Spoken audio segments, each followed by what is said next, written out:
তদন্তকারী বাহিনী এবং সংশ্লিষ্ট মন্ত্রণালয়গুলো ব্যর্থ বলে প্রমাণিত হবে। এক্ষেত্রে আমরা আজকের পর থেকে তাদের সুস্পষ্ট অবস্থান এবং অ্যাকশন দেখতে চাই। না হলে বাংলাদেশের জনগণ তাদের জায়গা থেকে এই যে সংশ্লিষ্ট জায়গা, সংশ্লিষ্ট মন্ত্রণালয়গুলোকে ব্যর্থ মনে করবে, কিন্তু আমরা এগুলোকে ব্যর্থ হিসেবে দেখতে চাই না।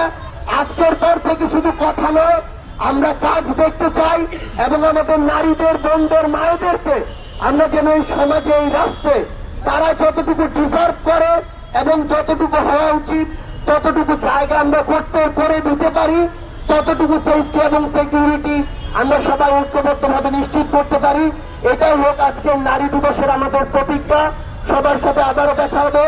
আমাদের বোনেদের সাথে, নারীদের সাথে আমরা একসাথে কাঁধে কাঁধ মিলিয়ে বাংলাদেশ বিনির্মাণের জন্য লড়াই করব। সে পর্যন্ত সবাই আমরা একসাথে আমাদের বোনেদের পাশে থাকবো।